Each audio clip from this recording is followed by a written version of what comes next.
Hello friends, जय श्री राम। देखो, आज का थंबनेल आपने देख ही लिया है कि मैं आज आपको किस बारे में बताऊंगी और मेरी पढ़ाई कैसे हुई। मतलब मैं किस तरीके से पढ़ाई करती हूँ और आज तक मैं किस तरीके से पढ़ाई करते हुए आई हूँ। देखो, दिक्कत सबकी ज़िंदगी में होती है।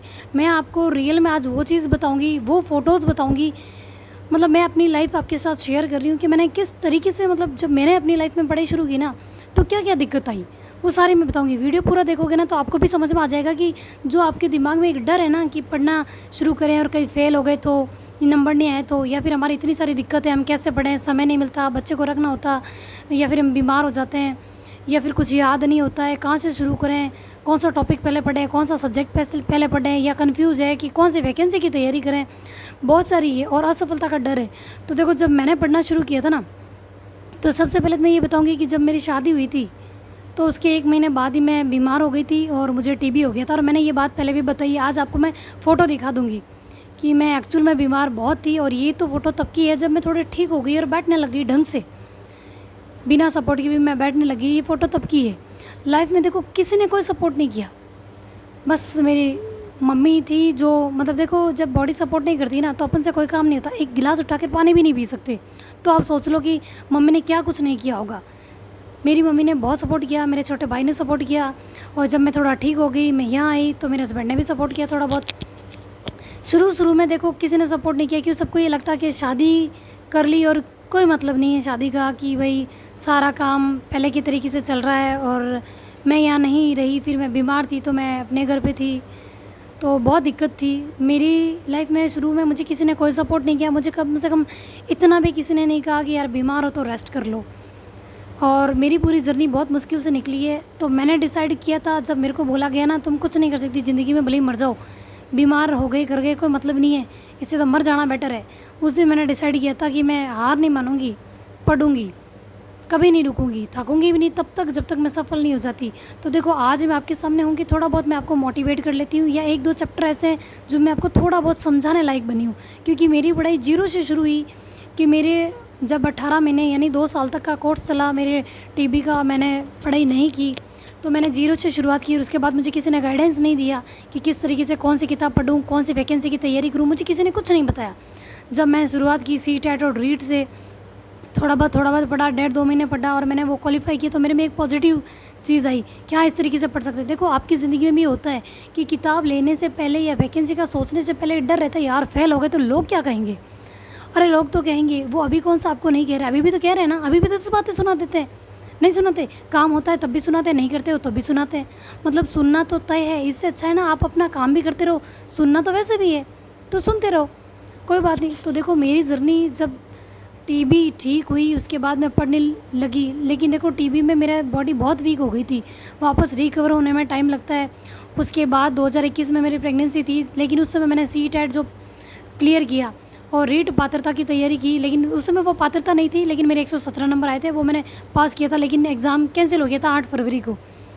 तब मुझे बहुत बुरा लगा, यार मुश्किल से तो 100 क्रॉस करके नंबर लाई हूँ और 117 नंबर आए हैं, क्या पता आने का चांसेस रहता। अब हो सकता है, उस समय मेरिट भी बहुत गई थी कि वो कह रहे थे लोगों के 148 नंबर आए, 149 आए होंगे। मैंने इतना नोटिस नहीं किया, पर मैंने सुना ज़रूर था। मैंने सिर्फ अपने नंबर देखे थे कि मैंने जैसे तैसे करके 100 क्रॉस किया है, कि मेरे 100 प्लस नंबर आए। 117 नंबर से मैं बहुत खुश हुई थी। लेकिन जब वो कैंसिल हो गई और मेरी प्रेगनेंसी भी थी, बहुत क्रिटिकल थी मेरी प्रेगनेंसी भी, बहुत दिक्कत थी मुझे। लेकिन उस समय देखो, मैंने घट्टी जानता हो नहीं था, जगह गाँव में रहे बानेंगा ने ठा है कि घट्टी पीस लो, जैसे कहवे नहीं कि भी प्रेगनेंसी के टाइम अगर हल्लो काम करानी, मतलब ज़्यादा थोड़ा बहुत काम करते हैं तो प्रेगनेंसी आसानी से हो जाती है, नॉर्मल डिलीवरी हो जाती है वगैरह, ऐसा सुनने में आया मेरे को, कहते हैं, मेरी मम्मी भी कहती थी। लेकिन मुझे नहीं लगता कि ऐसा कुछ होता है, क्योंकि मैंने भी किया था। घर का काम भी यहाँ पे तो मैं करती थी, लेकिन मैं यहाँ से फरवरी में चली गई थी और अप्रैल में 5 अप्रैल को मेरा बेटा हुआ था।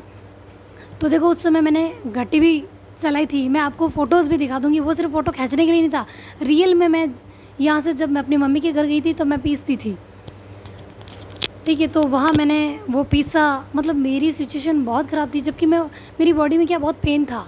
लेकिन मैंने उस समय तय किया था, यार रीट ये कैंसिल हो गई तो नेक्स्ट रीट मुझे देनी है। मतलब दिमाग में एक प्रेशर था, बॉडी भी सपोर्ट नहीं कर रही थी। फिर 5 अप्रैल को ये हुआ था, तब ये बीमार भी बहुत था, मतलब स्वस्थ था एकदम, पैदा हुआ था तब। लेकिन जब दूध नहीं मिला तो ये थोड़ा बीमार हो गया और फिर इसको एडमिट कर दिया। जब 1 महीना ही हुआ था इसको, बीमार हो गया था, इसको एडमिट किया तो मुझे बहुत दुःख हुआ और मुझे इसके आगे पीछे घूमना ही था। फिर मेरी मम्मी ने मतलब इसको रखा, मैंने तो क्या रखा उस समय जब मैं खुद को नहीं संभाल सकती थी। मतलब मेरा वेट जैसे मेरी शादी हुई थी तब 28 किलो का था और मेरे प्रेगनेंसी के टाइम 90 किलो की मैं थी। मैं आपको फ़ोटो दिखा दूँगी, मैं 90 किलो की थी। और जब ये हो गया कर गया तो उसके बाद ये बीमार हो गया, तब भी हॉस्पिटल में एडमिट हुआ था। तब मुझे तो पास में रहना ही था, डॉक्टर कहता है ना मदर को रहना चाहिए। तो मेरी सिचुएशन देखो, एक तो मेरे को रीट के एग्ज़ाम की थी कि यार रीट एग्ज़ाम होगा, मुझे कम से कम पात्रता तो क्लियर कर ही लेनी है। थोड़ा बहुत जो पहले पढ़ाई किया था क्या पता वही काम आ जाए, जो नोट्स बने हुए वो पढ़ लूँ या इकबाल की बुक्स वगैरह जो मैं पढ़ती थी, मैंने रीट की बुक्स बताई है पात्रता के लिए, तो मैंने वो पढ़ी। तो देखो मैंने कोई मदद नहीं करता, ज़िंदगी में कोई किसी के काम नहीं आता, लेकिन याद रखना रुकना नहीं है, थकना नहीं है, ये डिसाइड कर लेना तो आप कुछ कर पाओगे। तभी मैं आज आपके सामने हूँ कि 2 बात आपको भी बोल सकती हूँ कि यार असफल होते ना तो हार नहीं माननी है। यूँ नहीं है कि असफल हो गए तो ज़िंदगी ख़त्म हो गई, वो नहीं है। असफल मैं भी बहुत हुई हूँ ना, मैं अपनी मतलब खुद से असफल हुई हूँ। मेरी ज़िंदगी में मतलब बहुत सिचुएशन ऐसी आई है कि मेरी बॉडी सपोर्ट नहीं कर रही थी। फिर ये हो गया, फिर मैं यहाँ आई थी, तब भी मेरी हैवी बॉडी थी और अकेले मैंने बच्चे को संभाला है। जबकि देखो 3 महीने का था तब मैं यहाँ आई थी, 3 महीने 3 दिन का, लेकिन मैं उसको उठा नहीं सकती थी, बहुत मुश्किल था। लेकिन मैंने अचानक से उठाना सीख लिया। वो कहते हैं ना, जब तक काम माते को नहीं पड़े नहीं थाने काम करणो को नहीं आवे, जब तक थाने मुसीबत मिले को नहीं जब तक ते मुसीबत लड़नों को नहीं सीखो। तो वही बात हमारे साथ हुई। मम्मी के पास थी तो सोचती थी मम्मी कर रही है नहीं क्यों टेंशन लूँ, मम्मी हैंगा मार ले, वो सोचती थी। लेकिन जब यहाँ आई और काम अपने ऊपर पड़ा ना, तब पता चलता है यार मतलब पहले ही सीख लिया होता तो सही रहता। तो मैंने बच्चे को संभाला, उस बीच मेरे टाँके पक गए थे। मतलब कहते हैं 3 महीने बाद तो ऐसा नहीं होना चाहिए, 6 महीने तक कम से कम रेस्ट मिलनी चाहिए, नहीं ली। मैं यहाँ आई, थोड़ी बहुत मैंने तैयारी शुरू की कि थोड़ी बहुत तैयारी करूँ, बच्चे को रखूँ, टाँके पक गए। लेकिन मैंने हार नहीं मानी, मैंने कहा नहीं रीट पात्रता क्लियर करनी, क्योंकि रीट 2 एग्ज़ाम देने पड़ेंगे, रीट पात्रता क्लियर करोगे तो ही आप रीट मेंस में बैठ पाओगे। ये सिचुएशन थी, तो मुझे रीट तो करना ही था और कोई ऑप्शन ही नहीं था। और फर्स्ट ग्रेड की इस बीच मेरी तैयारी नहीं हुई, लेकिन थोड़ा बहुत कभी कभार रीट के बाद मैंने थोड़ा बहुत देखा था, जो उसमें था थोड़ा बहुत काम आ गया। मैंने तैयारी पर्टिकुलर फर्स्ट ग्रेड की नहीं कर पाई। बुक्स थी मेरे पास, लाई थी क्योंकि दिमाग में था यार तैयारी करनी है, फर्स्ट ग्रेड करनी है, लेकिन मैंने पहल बुक वगैरह लाई थी, तैयारी नहीं की थी, थोड़ी बहुत ही पढ़ पाई थी। उसके बाद मेरे मतलब बुआ की लड़की की शादी थी, वहाँ पे भी मैं गई, अपने आप को फिट फील करती थी। मतलब मैं ना कुछ नहीं होना तो तैयार होने के बाद अपने आप को पॉजिटिव फील करवाती थी, यार अब अच्छी दिख रही हूँ, सब कुछ अच्छा है तो मैं पढ़ भी पाऊँगी, थोड़ी मोटिवेट होती थी। मतलब खुद को देख के मोटिवेट होती थी। शादी में भी गई, सब कुछ किया, वहाँ पे भी बच्चे को मैं संभालती थी। और इस बीच बाद में मेरे पापा बीमार हो गए तो पापा के पास जाती थी। मतलब मेरी हालत सोचो कैसी थी। जब से मतलब शादी हुई, 2018 हुआ, मैं बीमार हुई। मतलब ऐसा नहीं है कि शादी की गलती है कि मैंने शादी की तो दिक्कत हुई, ऐसा कुछ नहीं है। मतलब लाइफ में एक ऐसा पीरियड आता है, मुश्किल का पीरियड आता है, अगर अपन इससे गुजर गए, इससे निकल गए ना, ये अपने लाइफ का एक हिस्सा है। अगर इससे निकल गए तो अपनी लाइफ में गोल्डन पीरियड भी ज़रूर आएगा। आज आप मेरे को अपने सामने देख रहे हो ना, आप लोग मुझे देख रहे हो कि मैं थोड़ा बहुत मोटिवेट कर लेती हूँ, 1-2 चैप्टर थोड़े बहुत ढंग से आपको पढ़ाने की कोशिश कर लेती हूँ। अगर आपको समझ में आए तो थोड़ा बहुत बता देती हूँ कि इस तरीके से कर सकते हैं। थोड़ा बहुत नॉलेज मैंने अपने आप लिया है, मुझे कोई गाइडेंस नहीं मिला, कौन सी किताब कहाँ से पढ़ो क्या करो, कुछ नहीं मिला।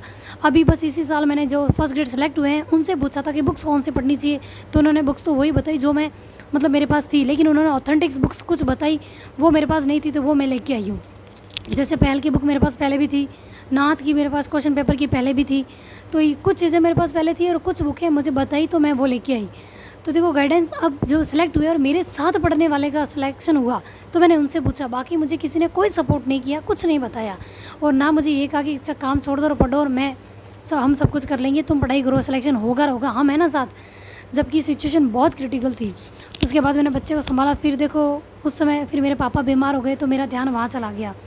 और 1 फरवरी को मेरे फादर एक्सपायर हुए, मैंने बहुत बार बताया, और 26 फरवरी को मेरा एग्ज़ाम था। तो आप खुद सोच के देखो, जब आप रीट का रिजल्ट पूछते हो, मतलब बहुत बार कमेंट आते हैं रीट में हो गया क्या, फर्स्ट ग्रेड में हो गया था। मैं अपनी सिचुएशन पहले भी बता चुकी हूँ, लेकिन आज मैं आपको विद फ़ोटो दिखा रही हूँ कि मैंने गट्टी भी पीसी है, बच्चे को भी संभाला है। मतलब मेरी हालत बहुत ख़राब थी, मैं बहुत बीमार रह चुकी हूँ, लेकिन आज मैं आपके सामने हूँ क्योंकि मैं थकी नहीं, रुकी नहीं, हारी नहीं, मैंने कोशिश की और मैं तब तक कोशिश करूँगी जब तक मेरा सिलेक्शन नहीं हो जाता। आज थोड़ा बहुत 2 अक्षर पढ़ाने जितनी हुई है कि मैं कोई एक चैप्टर पढ़ाने की लायक मैं भी बन सकूँ, कि 2 चीज़ तो कम से कम मैं भी पढ़ा दूँ। मैं कोशिश करती हूँ कि मैं थोड़ा ईजी तरीके से पढ़ाऊँ, क्योंकि जब मैंने पढ़ाई शुरू की थी ना, मुझे कोई टॉपिक समझ में आता ही नहीं था कि उसको याद कैसे करूँ। तो ये दिक्कत आपके साथ भी तो हो सकती है ना। तो मैंने वो चीज़ आपको दिखा रही हूँ, वो चीज़ आपको बता रही हूँ जो मेरे साथ हुई, कि जब मैं पढ़ती थी तो मुझे कुछ समझ में ही नहीं आता था। कहता ना कि सब ऊपर से जा रहा है, तो मेरे सब ऊपर से जाता था, तब मेरे को समझ में आया कि यार ऊपर से जाना किसको कहते हैं। मेरे सब ऊपर से जाता था, मुझे कुछ समझ में नहीं आया था। मैं चैप्टर लेके पढ़ती, याद करती, फिर सोचती यार याद है, फिर वापस देखती तो मुझे कुछ भी याद नहीं। उसको किस तरीके से, मतलब किस तरीके से अपन उसको याद कर सकते हैं, खाने के रूप में या किसी को किसी से जोड़ के, ये मुझे पता नहीं था। लेकिन जब मैंने खुद से सीखा है और मैंने आपको बताया कि आप इस तरीके से पढ़ सकते हो, आप देखो खुद कोशिश किया करो, खुद की बनाई हुई चीज़ आप भूलोगे नहीं। मेरी बनाई हुई क्या पता आप भूल जाओ, मैंने बस आपको तरीका बताया कि खुद मैंने सीखे हैं। फिर देखो रीड का रिजल्ट पूछते हो ना, मुझे बहुत मतलब बुरा भी लगता है, गुस्सा भी आता है, लेकिन अब गुस्सा तो क्या करूँ, अब क्या गुस्सा करना है। अब लेडी लाइफ फैमिली अपने सदस्य हो, और वैसे अपना पे तो गुस्सा आ ही जाता है। कभी कभी सोचती हूँ गुस्सा निकाल दूँ कि ये क्या पूछ रहे हो, इस तरीके से क्या कर रहे हो, लेकिन फिर मैं सोचती हूँ नहीं यार, अब आपको कौन सा पता है, आपने कौन सा मुझे ऐसा देखा है कि मेरे साथ ऐसा हुआ, सब आपको थोड़ी पता है। सारे वीडियो आपने थोड़ी देखे जो आपको मेरी सिचुएशन का पता है, पूछ लिया, कोई बात नहीं, होता है। तो देखो 1 फरवरी को एक्सपायर हुए मेरे फादर, जो मुझे सबसे ज़्यादा मोटिवेट करते थे, और उन्होंने मुझे जाने से थोड़े दिन पहले, जैसे कि मुझे 1 को गए वो, तो उन्होंने मुझे 20 तारीख को ये चीज़ बोली थी और 29 तारीख को बोली थी कि मेहनत करने वालों की हार नहीं होती, कोशिश करने वालों की हार नहीं होती, तेरा सिलेक्शन ज़रूर होगा, तू बस कोशिश करना। तो मैंने देखो ना तो पहले कभी हार मानी, क्योंकि वो पहले बोलते थे कि एक लोहे की चीज़ को आकाश में उड़ा दिया एरोप्लेन बना के, वो भी तो मनुष्य है, तो तुम क्या धरती पर रह के एक जॉब नहीं ले सकते। ये मेरे पापा बोलते हैं। और मेरी मम्मी बोलती है अरे हम खेतों में रह के ना, जैसे वो स्कूल नहीं जाते थे, मम्मी ने सिर्फ खेतों का काम किया, लेकिन मेरे मामा वगैरह पढ़ते थे तो वो कुछ पढ़ते थे, तो मतलब वो भी जैसे कहते हैं ना खेतों में काम करना पड़ता था, 1 2 3 गिनती, तो उन्होंने वो भी बोल दी। कम से कम मेरी मम्मी को गिनती बोलना और अपना नाम लिखना तो आता है, उन्होंने वो खुद से सीखा है, स्कूल नहीं गए। लेकिन देखो कोशिश करते हैं ना तो सफलता मिलती है। तो मैंने मेरे अपनी मम्मी पापा से सीखा है कि वो अपने आप सीखते हैं, उन्हें किसी ने सिखाया नहीं, वो जब अपने तरीके उन्होंने खुद ने डेवलप किए हैं कि किस तरीके से पढ़ा जा सकता है। ज़रूरी नहीं कि पढ़ने के साधन हो, जो है जहाँ है जितना है वहीं से शुरू करो। ये मैंने मेरे मम्मी पापा से सीखा है। उनके पास कौन सी कॉपी किताब पेन थी, उन्होंने भी तो सीखा है ना। कोई ना कोई देखो माध्यम मिल ही जाता है, जब हम ठानते हैं ना कि हमें कुछ करना है तो कोई ना कोई चीज़ मिल ही जाती है। आज मैं आपको इतनी सारी फ़ोटोज़ दिखा रही हूँ मेरे साइड में, आप वो सारी फ़ोटोज़ देखना। मतलब मेरी लाइफ की जर्नी इस तरीके से रही है और सीखा मैंने अपने मम्मी पापा से। मदद कोई नहीं करता ज़िंदगी में, आपको कोई कहने वाला नहीं होगा। जैसे मेरी मम्मी कहती थी तू किताब रख दे, नहीं सॉरी, मेरी मम्मी कहती थी काम वाम छोड़ पढ़ाई कर ले, लेकिन यहाँ अपन को कोई कहने वाला नहीं है कि काम छोड़ो और पढ़ाई कर लो। तो देखो सिलेक्शन लेना तो बनता है ना। जब माँ बाप ने बिना हाथ में किताब लिए भी मतलब गिनती सीख ली है, अपना नाम लिखना सीख लिया, तो अपने पास तो किताब है, तो क्या अपन साइन करना नहीं सकते, गवर्नमेंट सिग्नेचर नहीं करेंगे, अपन गवर्नमेंट पोस्ट पे नहीं जाएंगे, कुछ तो करेंगे ना। तो देखो मेरी लाइफ की जर्नी इस तरीके से रही, लेकिन मैंने हार कहीं नहीं मानी है। भले मैं कितनी बीमार हुई, कितनी मैं हैवी वेट हुई, कितना ही मुझे अकेले करना पड़ा है, मैंने सारी किताबें खुद से सीखी है पढ़ना किस तरीके से। फिर मैंने यूट्यूब का सहारा लिया कि यूट्यूब से कैसे पढ़ते हैं। कुछ मैंने मूवीज़ भी देखी थी जो मैंने अपने पुराने वीडियो में बताई कि उनसे मुझे मोटिवेशन मिला, क्योंकि मैं बहुत डिप्रेस थी। मेरे दिमाग में पता एनी टाइम बातें चलती रहती थी, एनी टाइम सोते उठते जागते। जैसे हाउसवाइफ की चलती नहीं यार सुबह सब्जी क्या बनाएंगे या रात को क्या बनाएंगे, तो आप लोगों की तो वो चलती है, मेरे दिमाग में ये चलती थी कुछ नहीं आ रहा है, फिर भी लोग मुझे ताने दे रहे हैं। एक तो मैं बीमार हूँ, ऊपर से मेरा सपोर्ट नहीं कर रहे हैं, मुझे कोई मदद नहीं कर रहा है, मुझसे कोई बात नहीं कर रहा है, मुझे कोई हालचाल नहीं पूछ रहा है, मेरा सिलेक्शन नहीं हुआ, मैं एग्ज़ाम की तैयारी नहीं कर सकती इसलिए मेरा कोई नहीं है। अगर आज मेरे कोई गवर्नमेंट जॉब होती और मैं बीमार होती तो कोई मुझे ज़रूर पूछता, लेकिन आज मुझे कोई नहीं पूछ रहा है। मेरे दिमाग में ये चीज़ चल रहा था कि अपना होते हुए भी कोई मेरा नहीं है, कोई मुझे नहीं पूछ रहा है, और सब दिन दिमाग में कोई ना कोई बात चलती थी। और जब मैंने पढ़ना शुरू किया तो मेरे दिमाग में पढ़ाई चलने लगी। और अब जब मेरे को कोई कुछ सुना देता ना मुझे बहुत बुरा लगता है, लेकिन मैं भगवान का नाम लेती हूँ, जैसे मैंने अपने पुराने वीडियो में बताया है। बस मैं लोगों को इग्नोर इसी तरीके से करती हूँ कि ओम नमो भगवते वासुदेवाय नमः, मतलब ये कंटिन्यू बोलती हूँ, मेरे दिमाग में ये मंत्र मैं ऐसे घुसा देती हूँ, या मैं पढ़ाई के बारे में इतना सोचने लग जाती हूँ कि मुझे दूसरी चीज़ें सुनाई नहीं दे, बहरी बन जाती हूँ, मेरे पे किसी बातों का असर नहीं होता। देखो मेरी लाइफ की जर्नी ऐसी रही, किसी ने कोई मदद नहीं की, मजाक सबने उड़ाया। जब मेरा सिलेक्शन नहीं हुआ सबने कहा ले पढ़ लिया, ले लिया कोर्स, पढ़ लिया, ऑनलाइन ले लेती, कोर्स ले लेती, पढ़ लेती, किताब तो तेरे को ला के दी, पढ़ लेती, थोड़ा बहुत किसी से पूछ लेती। और पूछ के भी पढ़ते हैं तो कहते पूछा और समझ में तो भी तेरे को नहीं आया तो ज़िंदगी में कभी सक्सेस नहीं हो सकती। ये एक शब्द मेरी ज़िंदगी में, मेरे दिमाग में आज भी गूंज रहा है, मेरी लाइफ में, कि तू ज़िंदगी में कभी सक्सेस नहीं हो, तू ज़िंदगी में कुछ नहीं कर सकती। ये मुझे जिसने बोला ना उसको रिज़ल्ट आने पर ही पता चलेगा। मैं अपनी मेहनत करूँगी, मैं चाहती हूँ सक्सेस हो गई कि इस सेंटेंस का जवाब दूँ, क्योंकि कोई अपना अगर ऐसा शब्द बोलता है ना तब सबसे ज़्यादा चुभता है। तो देखो मैंने अपनी लाइफ की जर्नी आपको बताई। जब पढ़ने बैठते ना दिमाग में कुछ समझ में नहीं आता, लेकिन खुद कुछ ना कुछ नए तरीके से पढ़ना सीखो। मैंने किताबों से खुद सीखा है पढ़ना कि अपन क्या क्या तरीक़ों से पढ़ सकते हैं। यूट्यूब का सहारा ले लो, मोटिवेशन अपने आप ख़त्म हो जाएगा। मुझे मेरी ज़िंदगी से ही मोटिवेशन मिल जाता है। मेरी मम्मी पापा ने मोटिवेशन दिया, मैं मेरी लाइफ से ले लेती हूँ कि मेरी लाइफ में मेरी किसी ने मदद नहीं की जब मेरी ज़िंदगी वो थी। मैं ऐसी मोटी थी, मैं ऐसी थी, ऐसी दिखती थी, कहीं जाने में मुझे शर्म आती थी। और मैं जब चलती थी ना तो मुझे ऐसा लगता था यार कहीं धरती अंदर घुस गई तो, कहीं मैं गिर गई तो। मुझे बहुत डर लगता था क्योंकि एक 28 किलो का इंसान जब 90 किलो में हो जाता है ना कन्वर्ट, तो उसको कितना डर लगता है। अचानक से वेट बढ़ना और वो कम होने में बहुत बहुत टाइम लगता है, लेकिन वो कम जब यहाँ प्रेशर पड़ता है ना तो इंसान का वेट क्या अच्छी अच्छी चीज़ें कम हो जाती है। कहते हैं ना मतलब बॉडी फिट रखने के लिए या वेट कम करने के लिए कोई उपाय बताओ, अरे कोई उपाय नहीं है। यहाँ जब टॉर्चर किया जाता है ना तो बॉडी अपने आप शेप में आ जाती है। ये है तरीका शेप में आने का। मेरा पूरा वीडियो आपको देखो किस तरीके से लगा, मैं आपको जो समझाती हूँ कुछ समझ आ रहा है नहीं आ रहा, आपका पढ़ने का तरीका किस तरीके से क्या है, आप सब चीज़ मेरे से ऐसे बात किया करो जैसे आप मेरे को दीदी बोलते हो ना तो मुझे बहुत अच्छा लगता है। क्योंकि मेरा भाई छोटा है लेकिन वो मुझे दीदी नहीं बोलता, मुझे कोई दीदी नहीं बोलता, आप बोलते हो मुझे बहुत अच्छा लगता है। तो देखो आप कोई भी बात शेयर कर सकते हो, मैं कोशिश करूँगी कि आपको बताने की। आपके जैसे कोई कमेंट आ रहे हैं ना कि किसकी तैयारी करें, कन्फ्यूज़न है, तो देखो सिलेबस निकाल के देखोगे आप क्या कर सकते हो। कोई चीज़ टफ़ नहीं होती, सीखना शुरू करोगे। जब मेरी पढ़ाई ज़ीरो थी, मुझे सारी चीज़ें टफ़ ही लगती थी। मतलब क्यों ना, मुझे प्राइवेसी याद करना भी टफ़ लगता था। यार एक ही चीज़ के इतने सारे प्राइवेसी को याद होते हैं क्या, और कोई एक तो याद करना नहीं, इतने सारे याद करने, मतलब मुझे हर चीज़ टफ़ लगती थी। लेकिन पढ़ाई करने का तरीका बदलो, अपना लक्ष्य मत बदलो, ठीक है, तो आप सेलेक्ट ज़रूर होगे। ठीक है, अगर देखो इससे वीडियो से किसी का भला होता है तो आप उसको शेयर करो, क्या पता वो भी आपको दुआ ही देगा कि यार मुझे भी कुछ सुनने को ऐसा मिला कि मैंने भी तैयारी शुरू की। तो बहुत अच्छा लगेगा उनको भी, मुझे भी बहुत अच्छा लगता है जब आप मुझे कमेंट करते हो। ठीक है, तो थैंक यू, जय श्री राम।